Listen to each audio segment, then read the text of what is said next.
jury consists of internationally highly prominent people with recognized experiences in the field of human rights.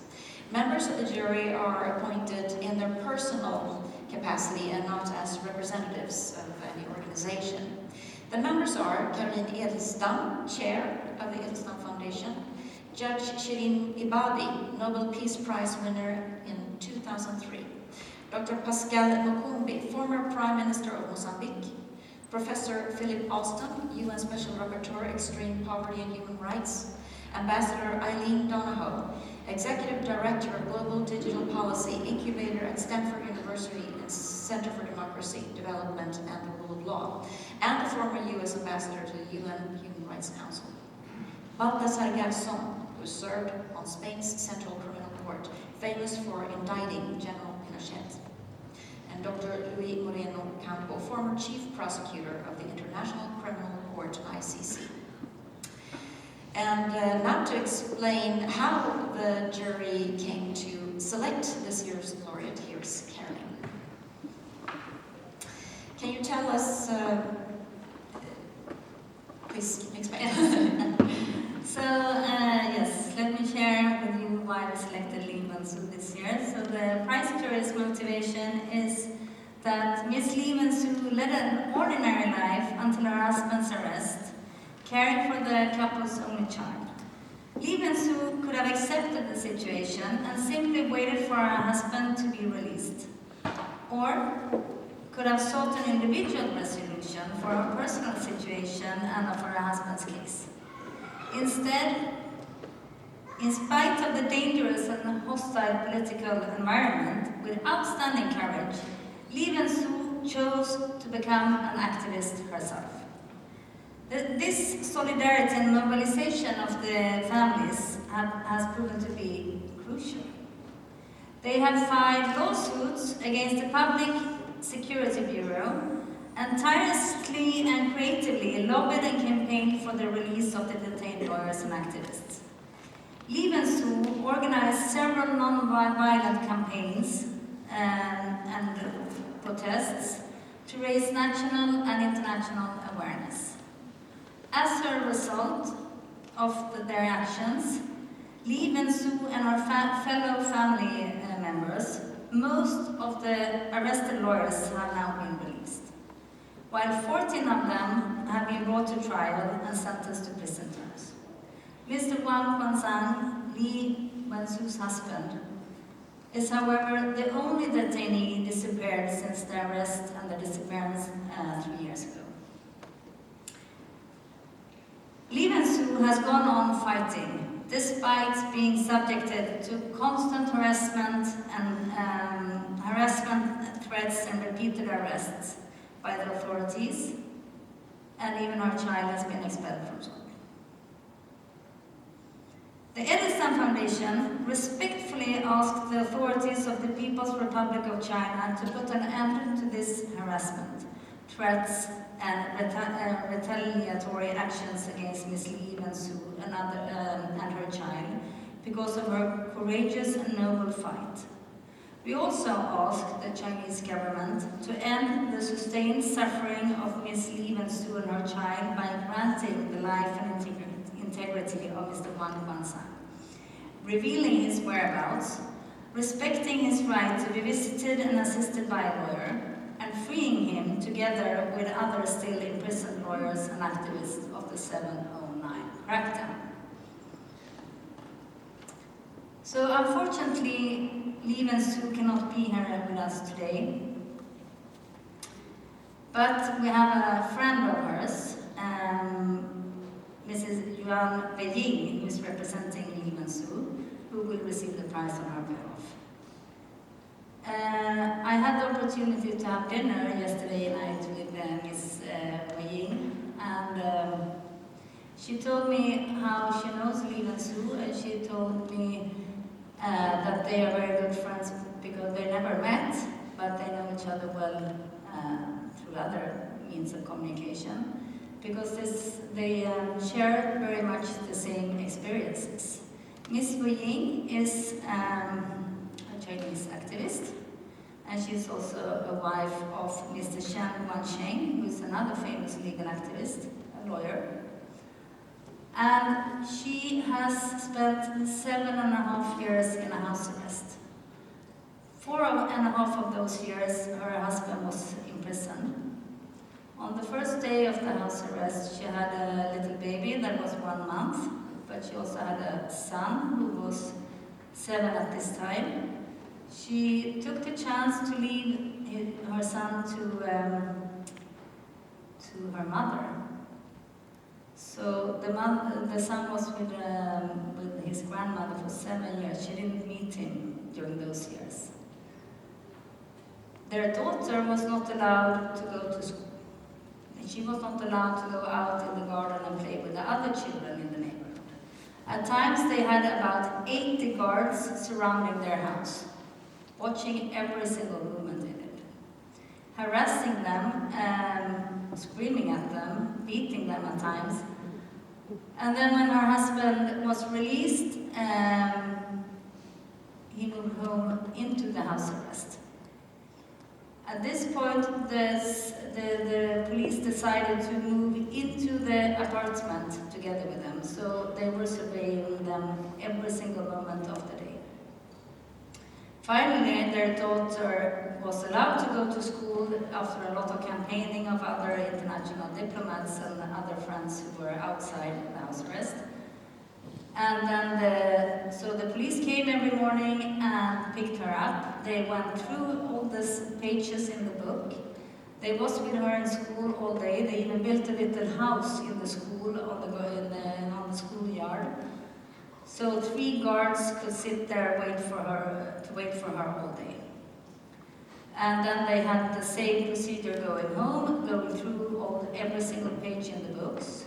They even had a guard who was sitting with the daughter doing their homework to see that she didn't do any political activity or any messages were going through. And the little girl, the daughter, was not allowed, the other children in school were not allowed to say one single word to this girl during the days.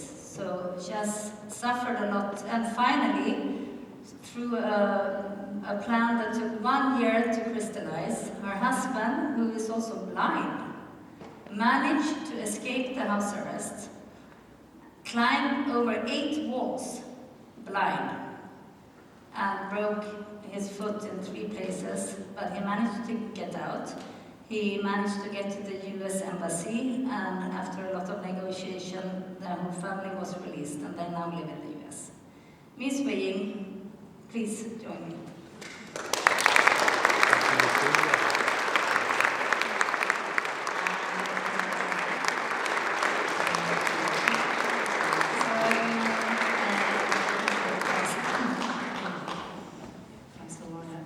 Yes.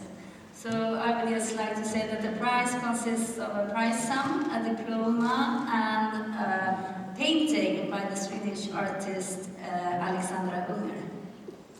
Yes. So I should give you the diploma now.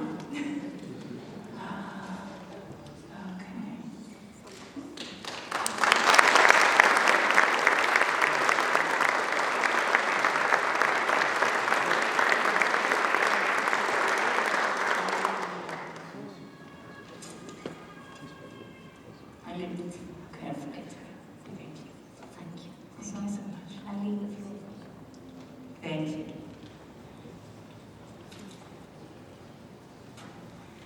Good evening, ladies and gentlemen.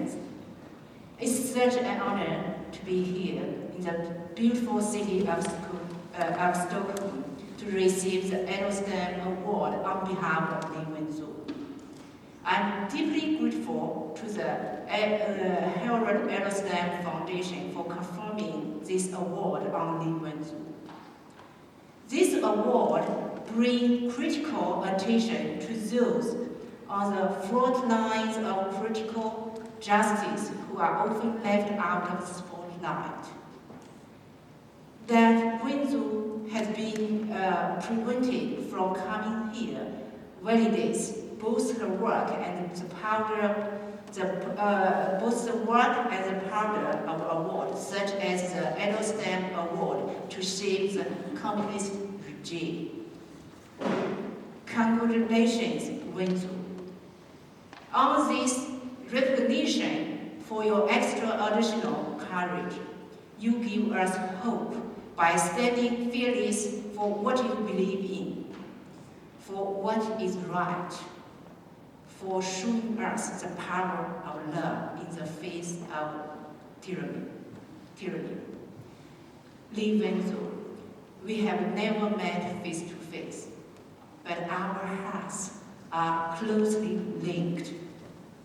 We have shared a similar path in life, having both married human rights lawyers who have resisted the Chinese Communist Party and suffered gravely as a result. My husband, Chen Guangcheng, was detained in 2005 for his social justice work and spent over 7 years in illegal detention and prison. Wenzu's husband, attorney Wang Quanzhang, represented human rights cases and was kidnapped and disappeared by the CCP on July 20, 2015. It is now more than 3 years and 4 months since his family has seen him or had any reliable news about his whereabouts, his health, or his well-being. The pain of living with the uncertainty of loved one's fate, of not knowing if someone is alive or dead, is true unbearable. Sometimes you see visions of your husband being tortured, just like images from a movie unfolding before your eyes. There is no clear path forward except to resist and fight even harder for your loved one's freedom. Of course, as the Communist Party persecutes our loved ones, they also persecute us, the wives and families. For the over 7 years that my husband Chen Guangcheng was in prison and detained, I was under house arrest with our family at home. I was followed and harassed and barred from seeking work for months at a time. I had no news of Guangcheng's whereabouts. I finally saw him when he was brought to court for a physical trial. But I was not allowed near him. He was sentenced to over 4 years in prison. I was permitted to see him only a handful of times. But I could not even reach a hand to touch him when he told me through the glass that he had been brutally beaten. After his sentence was up, he was brought home. I was horrified at how weak and how sick he was. Immediately, we were put under guard at home. For over 20 months of house arrest, we were both beaten numerous times and suffered privations together as we plotted how to get free. When Guangcheng finally escaped in his own in 2012, he had no means of communicating with me. These 6 days of silence that followed were among the most agonizing I have experienced, for I knew that if they found him, they would most surely kill him. As the wife of a persecuted human rights activist, I know what it feels like to worry for a husband's safety. I know what it feels like to face dangers to one's family because of a husband's work. I never give up on Guangcheng, just as Li Wenzu has not given up on her husband Wang Quanzhang. The party thinks they can force us down, but their cruelty makes us all the more defiant. In Wenzu's case,